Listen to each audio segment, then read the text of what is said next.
John here. Here's lick of the day number 143. This is an alternate into sweep picking shred run. As usual, I'm going to play it once slowly and then break it down. And during the breakdown, I'm going to share some practice advice that you can apply to this lick, as well as pretty much anything else you're practicing. If you want tabs, you have a link in the description below. Starting here on the 7th fret of the low E string.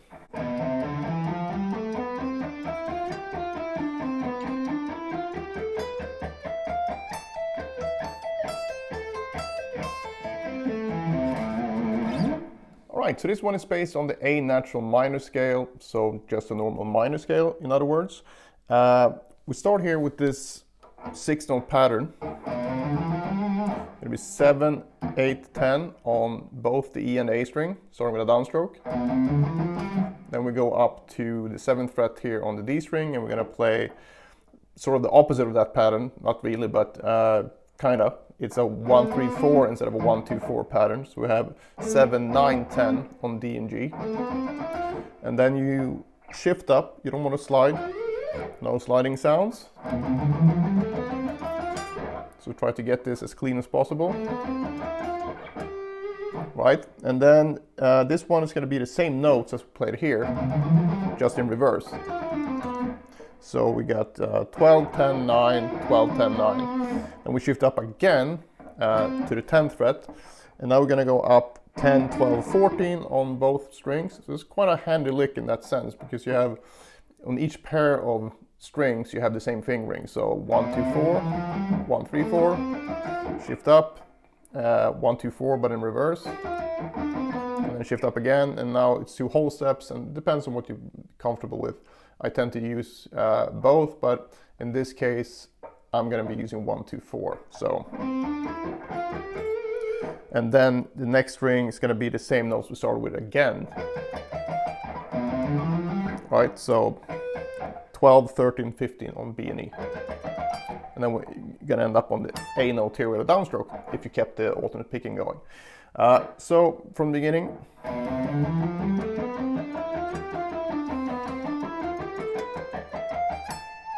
And don't do what I did here. I sort of screwed up the position shift, if you listen closely. So you want to get that like that. So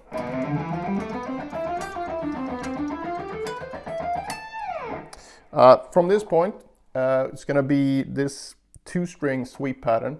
It's going to be a 6-note sweep pattern, but I'm going to play it like this. So it's a downstroke, pull off, and then another downstroke here on 13. So 7, 17, 12, 13. It's an A minor arpeggio, by the way. And then we're going to sweep back, and then an upstroke.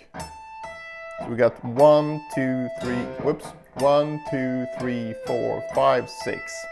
And we shift down to this spot, and then we do the same thing again. So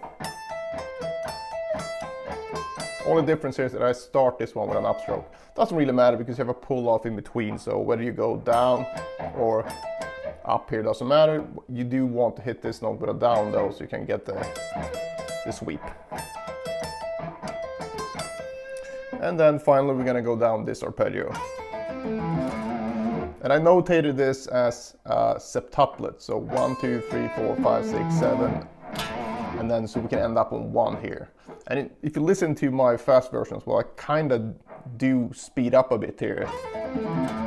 So it's kind of a natural thing anyway, because you're kind of shooting for that note anyway. And actually, if you look in the orchestral scores, like by John Williams, Star Wars or whatever, I used to be like looking at the string runs, and I would see a lot of 7s, and I was like, wow, that's progressive. But it's really not. It's just most of our normal scales, it's going to be 7-note scales. So if you have a scale run going from C to C, you kind of want to have 7 notes. So 1, 2, 3, 4, 5, 6, 7, 1.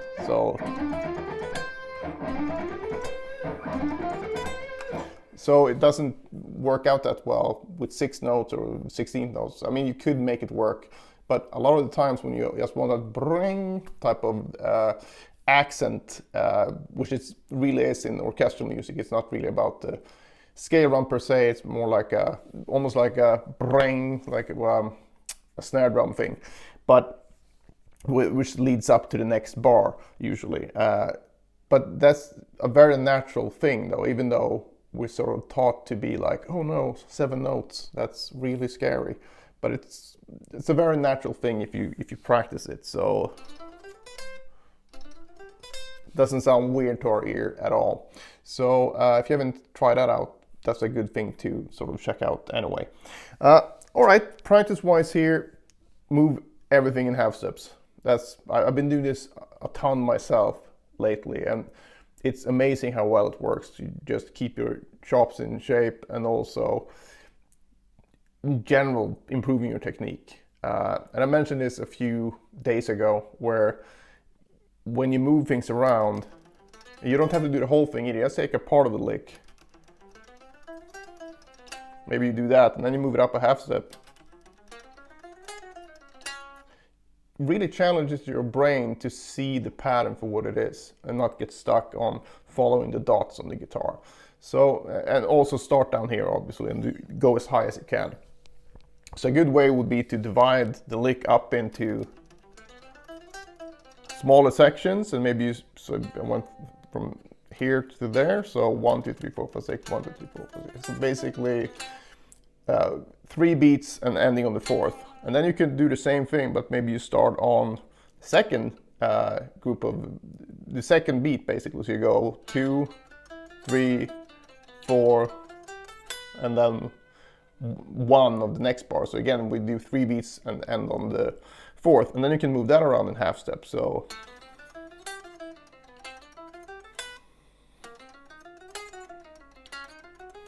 and so on. I mean, you can divide it into bigger or smaller groups, just an example. But if you do that throughout the whole lick, and you take each part 1 rep per half step, and you don't move ahead if you screw it up, because basically you go up all the way and all the way back, so basically you're only going to get 2 reps in total per fret. So you really want to make each rep count. And then once you've done that, throughout the whole lick, you can combine them to bigger sections. You can actually spend a lot of time working on the lick without actually just playing the thing over and over and over and over again. And that will improve the lick much faster than just trying to play the whole thing over and over again. So if you haven't tried this approach to practicing, really give it a try, because for me, in a way, it's really helpful to have a very, very clear start and end of how many reps I'm going to be doing. And I think this even works better than using a timer, because time can feel a bit arbitrary sometimes, but when you do, it's very concrete when you go 1 fret, 1 good rep, next fret, 1 good rep. So you sort of have a small goals for each fret. And like I said, really make sure that you don't move ahead if you screw it up.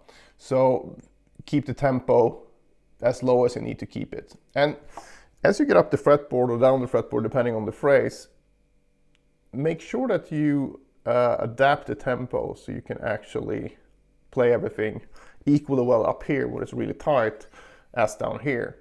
And that can, if it's a stretch your lick, it might be harder down here than up here, but it's a very common thing to just set a tempo and then you just go through with it, and they're like, yeah, it sounded crappy up here, but whatever, probably get better tomorrow. But that's not the case. You have to sort of be in the mindset of that every rep counts.